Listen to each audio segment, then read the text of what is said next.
Ju njohim me përmbledhjen javore të lajmeve. Kjo është Radio 7.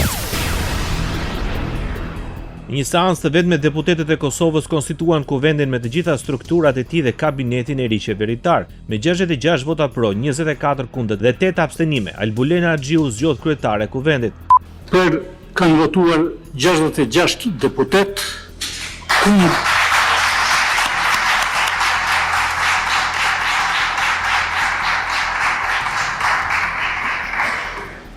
kundër kanë dhënë votën 44 deputet dhe 8 të tjerë kanë abstenuar.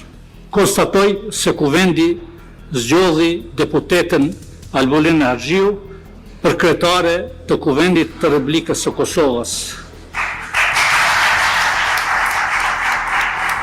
Kundër Axhiut votuan Partia Demokratike e Kosovës dhe Lidhja Demokratike e Kosovës, ndërsa abstenoi Aleanca për Ardhmërinë e Kosovës.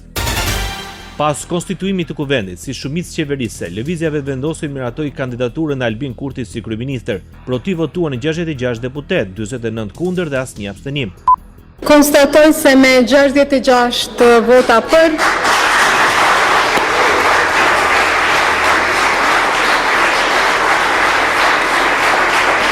29 vota kundër dhe asnjë abstenim, kuvendi zgjodhi qeverinë e Republikës së Kosovës. Nga foltoria e kuvendit, Albin Kurti vlerësoi se në 5 vitet e fundit ka ndërtuar dhe zhvilluar një Kosovë më të drejtë. Parashikimi i tij është se këtë vit produkti vendor do të arrijë 12 miliardë euro, ndërsa vlerësoi se rritja ekonomike nuk është mbajtur në shtet, por është përndarë në shoqëri. Përgjatë 4 viteve në vazhdim, do të investojmë rreth 1 miliard euro në prodhim përmes garantimit të kredive për investitorët. Pra do të vëmë në dispozicion 1 miliard euro garanci sovrane, të cilat shërbejnë si hipotek për të garantuar investimet private në fabrika dhe në prodhim.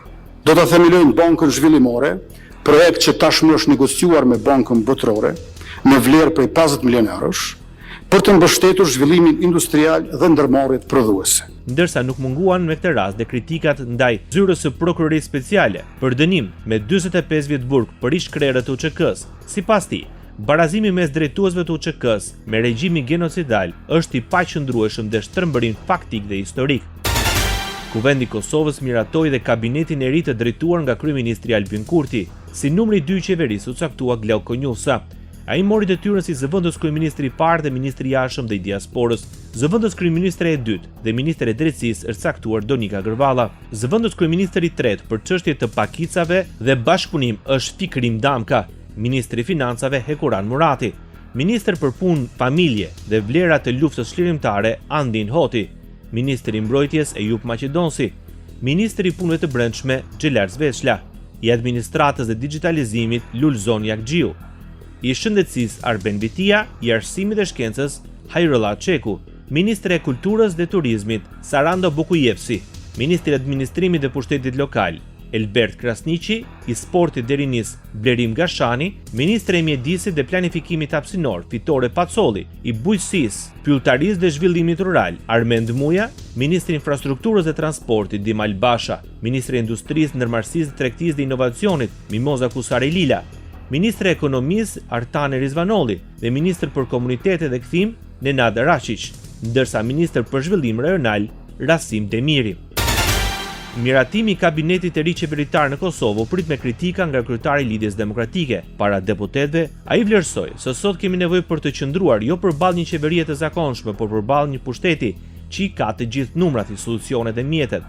Dhe sipas tij mbi të gjitha përvojën në zymt të 5 viteve të shkuara me fjalë shumë e pak rezultate. Me këtë rast, Abdexhiku tha se duhet të jenë të pa kompromis në kapjen e shtetit dhe luftën ndaj korrupsionit, në ruajtjen e rendit kushtetues dhe orientimin euroatlantik të vendit. Kushtetua jo nuk është tekst për nevoja ditore, por është kontrata që e mban Kosovën të Bashkuar.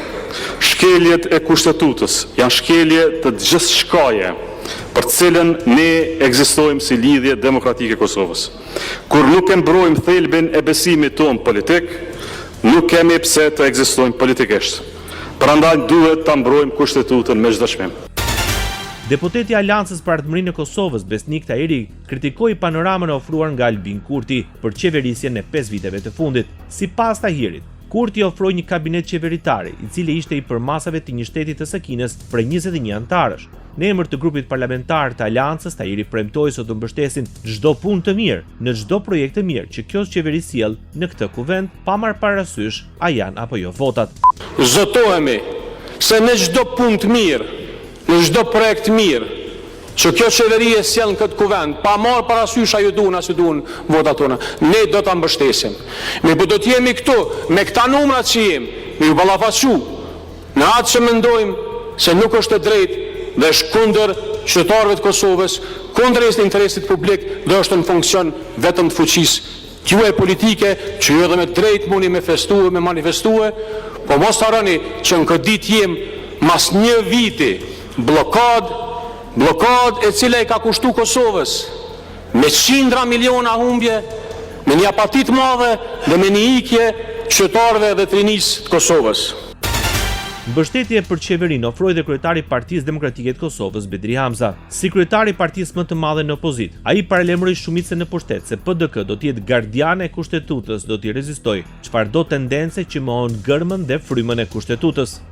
Do ta mbështesim çdo iniciativë që është në interes të qytetarëve dhe të shtetit, por njëkohësisht këtu në kuvend, në shesh dhe kudo para qytetarëve do të mbrojmë interesin publik dhe shtetëror të Republikës Kosovës. Faleminderit.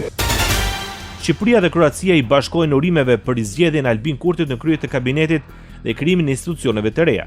Presidenti Bajram Begaj përmes një postimi në rrjetet social Facebook ka theksuar bindjen se përkushtimi dhe bashkëpunimi në dobi të shtetit dhe qytetarëve do të udhëheqin klasën politike të Kosovës në përballimin e sfidave të ardhshme. Krahas këtij, ministri për Europën dhe punët e jashtme Lisa Spiropali siguroi se Shqipëria do të qëndrojë gjithmonë para Kosovës me mbështetje të sinqertë dhe të palëkundur për sigurinë, institucionet dhe rrugtimin e saj drejt familjes euroatlantike. Ndërsa kryeministri Plenković tha se Kroacia mbetet një mbështetëse e fortë e rrugës europiane të Kosovës, pres me padurim forcimin e mëtejshëm të bashkëpunimit ton dypalësh dhe bashkëpunimi për stabilitet dhe përparim në Europën juglindore, thuhet me së tjerash në urimin e Andrej Plenković.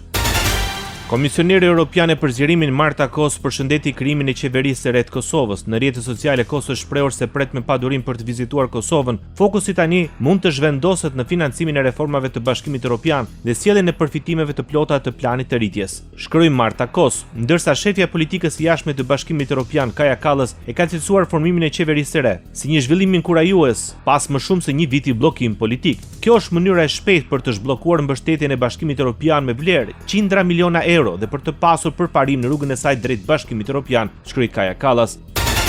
Marrëveshjet ndërkombëtare dhe projekt buxheti 2026 ishin dy nga vendimet e para të miratuara në mbledhjen e kabinetit të ri qeveritar të drejtuar nga Albin Kurti. Qeveria miratoi projekt ligji për ratifikimin e marrëveshjes së financimit për programin e parë për financimin e politikave zhvillimore për efektivitetin fiskal, konkurrueshmërinë dhe rritjen e gjelbër mes Kosovës dhe Asociacionit Ndërkombëtar për Zhvillim, pjesë e Bankës Botërore. Nga kjo marrëveshje Kosova përfiton 90.3 milionë euro UA për 12 vjet. Krahas asaj është miratuar dhe marrëveshja me Asociacionin Ndërkombëtar për Zhvillim për projektin Kompas me një vlerë prej 18.6 milionë euro.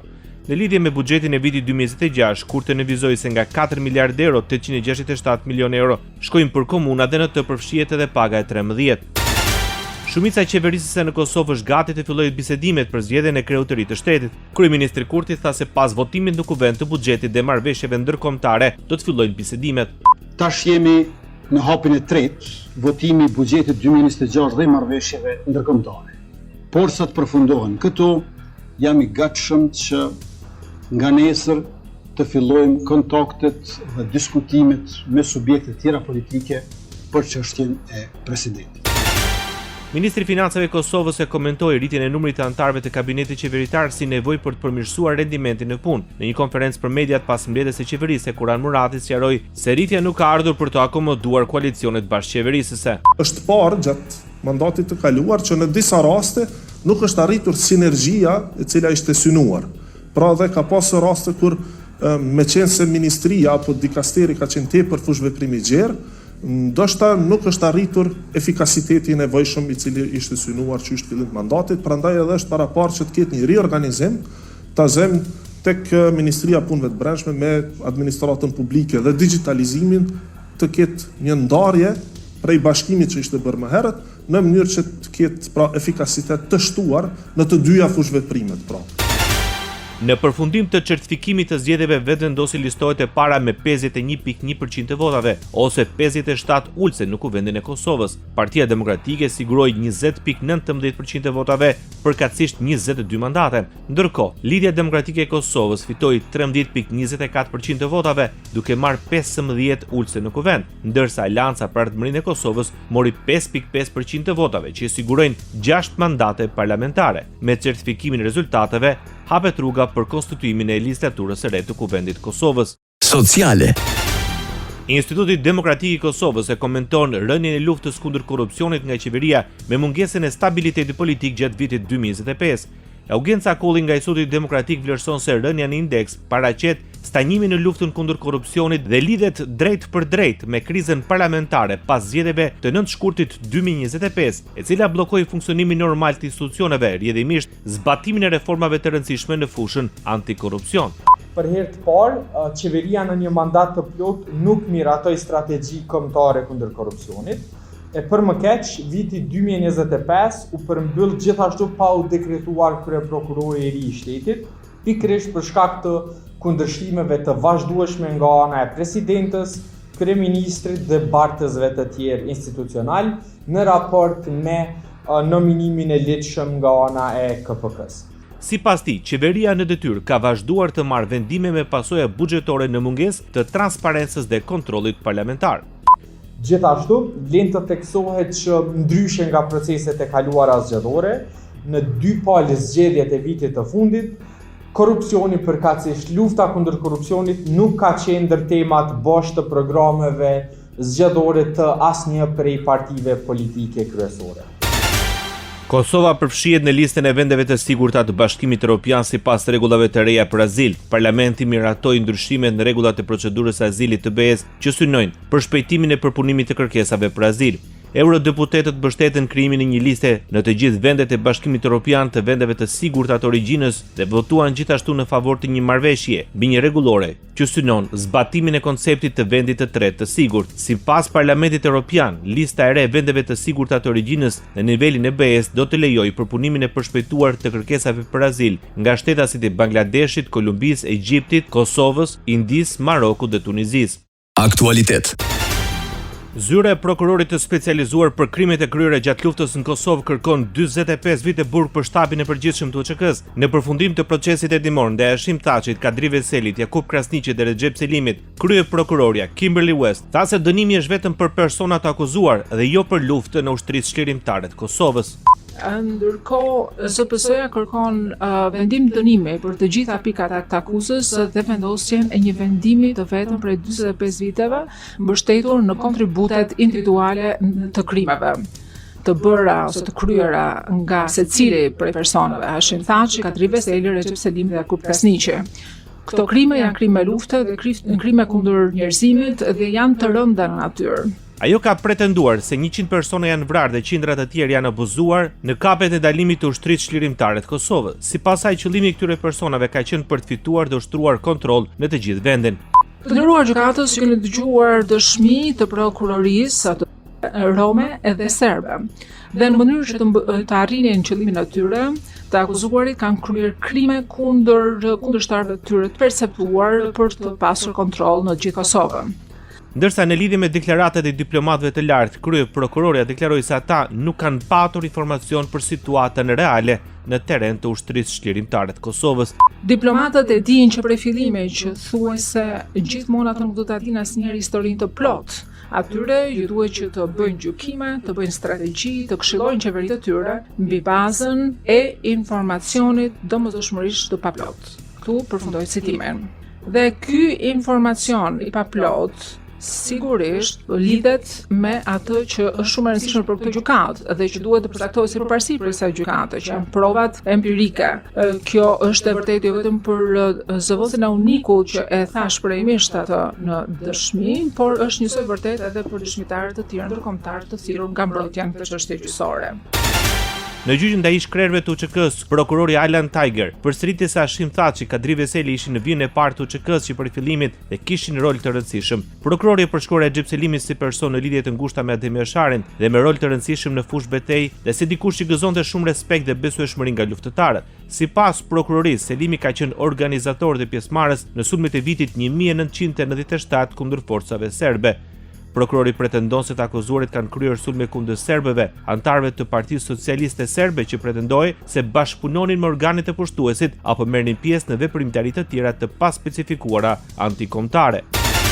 Prokuroria e Dhomave të Specializuara në Hag përfundoi fjalën e saj në gjykatën speciale. Kryeprokuroria Kimberly West tregoi se janë pranuar mbi 5000 prova, 28000 faqe transkripte dhe aty paraqitet dëshmia më shumë se 130 dëshmitarëve që dhanë dëshmi brenda 227 ditëve të gjykimit. Në përfundim të deklarimeve, kryeprokuroria Kimberly West kërkoi që të akuzuarve t'u jepet dënimi merituar.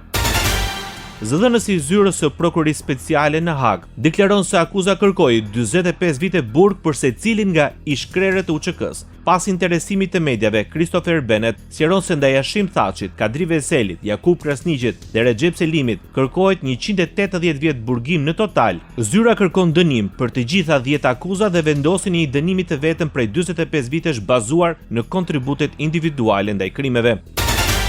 Avokatët mbrojtës së ish-presidentit Kosovës Hashim Thaçi përmbyllin fjalën e tyre ndaj akuzave për krime lufte ndaj ish-krerëve të UÇK-s. Luka Mishtetiç deklaroi se ish-presidenti i Kosovës është i pafajshëm dhe kjo është piknisja prej nga ku duhet të merret vendimi.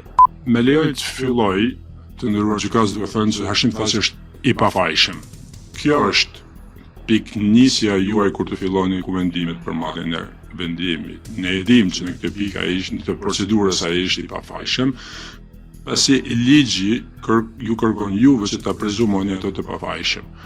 Mbesoni apo jo, kam dëgjuar kryetarët e tribunaleve ndërkombëtar të japin fjalime ku e keq kuptojnë këtë gjë. Ata thonë, konstatimi i pafajësisë nuk do të thotë që ne kemi thënë që ai është i pafajshëm. Kjo mënyrë mendimi keq kupton procesin e tërë të gjykimeve penale ndërkombëtare. Përpara ju keni 4 burra meshkuj, për cilët ligji thotë se duhet i prezumoni të pafajshëm. Mishtetiç hodhi poshtë dhe pretendimet e organit akuzues se ndërkombëtarët ishin të painformuar mbi zhvillimet në Kosovë. Provat e këtyre dëshmitarëve ndërkombëtar rikonfirmohen në mënyrë të fuqishme nga dëshmia e zyrtarëve të lartë të UÇK-s, persona nga brenda të cilët ju i dëgjuat dhe të cilët shprehen të njëjtën pikpamje siç ajo e dëshmitarëve ndërkombëtar, dhe ata ju thanë gjithashtu se se Hashim Thaçi nuk kishte të bënte fare me ndonjë politikë të pretenduar për shënjestruar të ashtu quajturit kundërshtar, për të ndaluar civil, për të keqtrajtuar civil. Ju dëgjuat nga komandanti Rustem Mustafa Remi. U shpreh avokati i ish-presidentit Kosovës Luka Mishtetiç. Hashim Thaçi, Kadri Veseli, Jakub Krasniqi dhe Recep Selimi po përballen me akuzat e ngritura nga zyra e prokurorit të specializuar, të cilat i kanë cilësuar si të pabazuara. Mbrojtja i ka hedhur poshtë akuza dhe ka argumentuar se UÇK-ja nuk ishte strukturë të organizuar komanduese. Ishte prorë të ushtrisë çlirimtare të Kosovës. Hashim Thaçi, Kadri Veseli, Jakub Krasniqi dhe Recep Selimi ndodhen në paraburgim në Hag prej nëntorit të vitit 2020. Gjykimi ndaj tyre ka nisur më 3 prill 2023, gati 3 vjet pas konfirmimit të akuzës. Ky vit pritet të jetë vendimtar për 4 në UÇK-s, të cilët ndodhen në paraburgim në Hag prej 5 vitesh. Dhomat e specializuara në pjesë e sistemit gjyqësor të Kosovës, por veprojnë me personel ndërkombëtar në Hag të Hollandës. Bashkimi Evropian është financuesi kryesor i gjykatës speciale, e cila u themelua në vitin 2015 nga Kuvendi i Kosovës pas kërkesës së bashkisë ndërkombëtare. Pas dënimit të kërkuar nga prokuroria për ish-krerët të UÇK-s, presidenti Vjosa Osmani theksoi se pavarësia është rezultati i vullnetit të popullit dhe një lufte të drejtë dhe të pastër të ushtrisë çlirimtare të Kosovës, ndërsa krimet e luftës dhe genocidi u kryen nga Serbia. Sipas kreut të shtetit, çdo përpjekje për barazimin e UÇK-s me agresionin serb minon drejtësinë dhe dëmton paqen afatgjat. Kosova dhe qytetarët e saj kërkojnë drejtësi. Lufta e UÇK-s ishte e drejtë dhe e pastër. Kjo e vërtet nuk ndryshohet me tentime për të rishkruar historinë dhe për ta njollosur dhe për të zhvlerësuar betejën e popullit Kosovës për liri, është thirrja e presidentes Vjosa Osmani. Kryeministri Albin Kurti e komentoi dënimin me 45 vite burgim për secilin nga drejtuesit akuzuar të UÇK-s se po injoron plotësisht kontekstin e luftës në Kosovë. dhe po përpiqet ta vendosë të çështje në një vakum juridik duke shkëputur veprimet nga realiteti i luftës çlirimtare. Kryeministri premtoi se institucionet e Kosovës do të vazhdojnë të qëndrojnë të palëkundura në brojtje të vlerave të luftës çlirimtare dhe të së vërtetës historike, ndërsa nënkryetaria e Kuvendit Albulena Xhiu e komentoi si një përpjekje prokuroriale për ndëshkim politik dhe selektiv ndaj një lufte të drejtë çlirimtare. Për kraj i shkrerëve të UÇK-s është rreshtuar dhe nënkryetari i lëvizjes Vendosje. Glau Konjusa është i bindur se gjykimi i tyre në Hag do të përfundojë me shpalljen të pafajshëm, duke theksuar se sipas tij UÇK-ja ka qenë ushtri çlirimtare dhe populli i Kosovës ka paguar çmim të lartë gjatë luftës. Ai ka bërë të ditur se ka aplikuar për qenë i pranishëm në sallën e gjyqit në dhomat e specializuara në Kosovë në ditën përfundimtare të procesit, ndërkohë që Konjusa u shpreh se askush nuk mund ta ndryshojë atë që e quajti të vërtetë historike dhe se për luftën sipas tij ekziston uniteti gjeopolitik dhe shoqëror në Kosovë. Për atë që kemi kalu bashk për sakrificat, për luftën e drejtë të ushtrisë çlirimtare të Kosovës, këto kërkush nuk mundet me na hinë mes neve. As partive politike, as popullit tonë, se populli ka bu luftën dhe ato personalitete që i kemi në Hagë, ato kanë qenë në krye të luftës. Konjusa tha se personalitetet që ishin në krye të luftës nuk kanë qenë aty për krime dhe se ushtria çlirimtare e Kosovës ka dhënë dëshmorët e saj, ndërsa populli ka pasur mbi 12.000 të vrarë, përfshirë fëmijë dhe gra shtatzëna. Dhe kjo është e vërteta e historisë tonë. Kush do me ndryshu këtë vërtet? Kush do që mundohet me godit ato? Unë mendoj që do të humbë. Dhe shpresoj e uroj që të gjithë ata që po gjykohen në Hagë do të dalin të pafajshëm.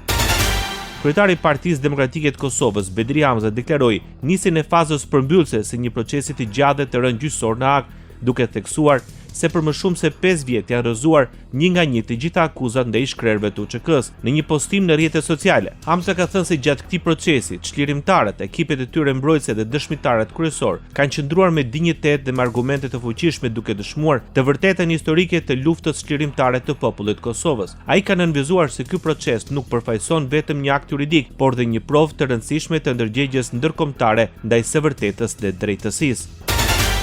Kryetari i Aleancës për Ardhmërinë e Kosovës, Ramush Haradinaj, shpreh mbështetjen dhe ka bërë thirrje për pjesëmarrje në marshin drejtësi dhe jo politik. Ai do të mbahet më 17 shkurt në sheshin Skënderbeu në Prishtinë për të mbështetur dhe për të kërkuar asgjë më shumë se drejtësi ndaj shkrerëve të UÇK-s që po mbahen në Hagë prej më shumë se 5 vitesh.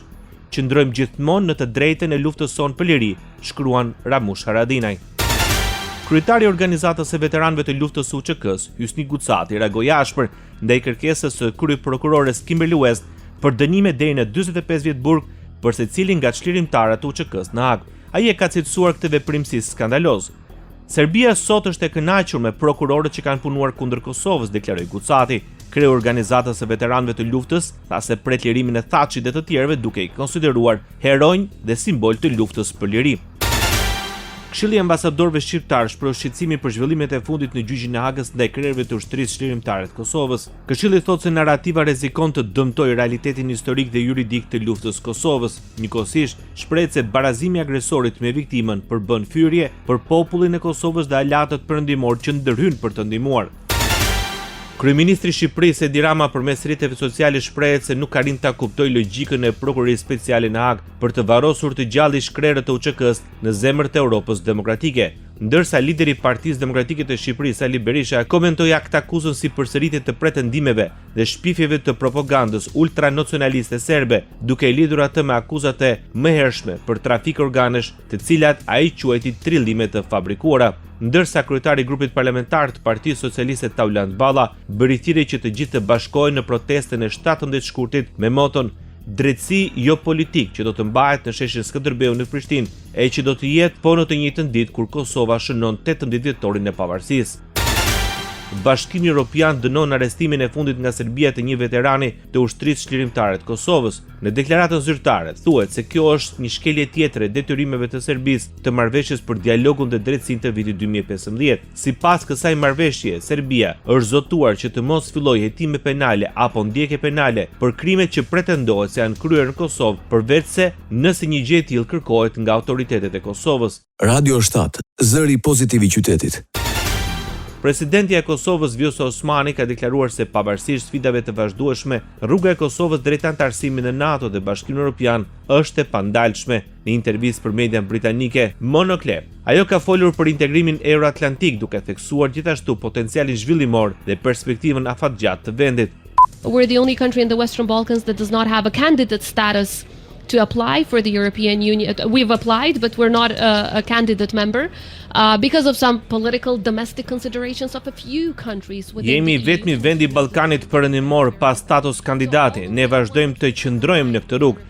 Edhe pse raportet e Bashkimit Evropian e randisin si reformuesin kryesor në sundimin e ligjit të drejtat e njeriut, demokraci dhe zhvillimin ekonomik, përparimi nga ana e tyre mungon. Por dhe durimi ynë nuk do të shteroj, sepse kjo është më e rëndësishme. Qëndrimi në vlerat euroatlantike është pjesë e identitetit tonë historik. Ne do të qëndrojmë në këtë rrugë, nuk do të flirtojmë me fuqi të tjera dhe shpresojmë të frymëzojmë edhe të tjerë. Is so important to us that historically speaking we never ever gave up on that identity and what it means to us. So we will stick to that. We will never flirt with other powers and we will make sure that we hopefully inspire others a little bit too. Deklaroi Vjosa Osmani. Kongresmeni amerikan Keith Self mbështet anëtarësimin e Kosovës në NATO. Gjatë një tryeze me deputet shqiptar në Kongres, ai ka theksuar se ky do të ishte një hap vendimtar për stabilitetin dhe sigurinë në rajonin e Ballkanit. Keith Self deklaroi se kjo çështje përbën një mision personal të tij dhe një element kyç për krijimin e ekuilibrit strategjik në rajon, duke bërë thirrje për tejkalimin e kundërshtimeve që vijnë nga disa vende anëtare. Unë po kërkoj ekuilibër në Ballkan, dua ekuilibër në Ballkan dhe mendoj se një nga pjesët kyçe dhe ka marrë si mision personal është anëtarësimi i Kosovës në NATO, e cila do të ishte një forcë jashtëzakonisht stabilizuese në Ballkan, u shpreh Self. Sipas tij, rajoni mbetet i brisht nga pikpamja e sigurisë dhe kërkon hapa konkret për të shmangur tensione dhe për të ndërtuar qëndrueshmëri afatgjatë. Ndoqet për mbledhjen javore të lajmeve. Kjo është Radio 7, zëri pozitiv i qytetit.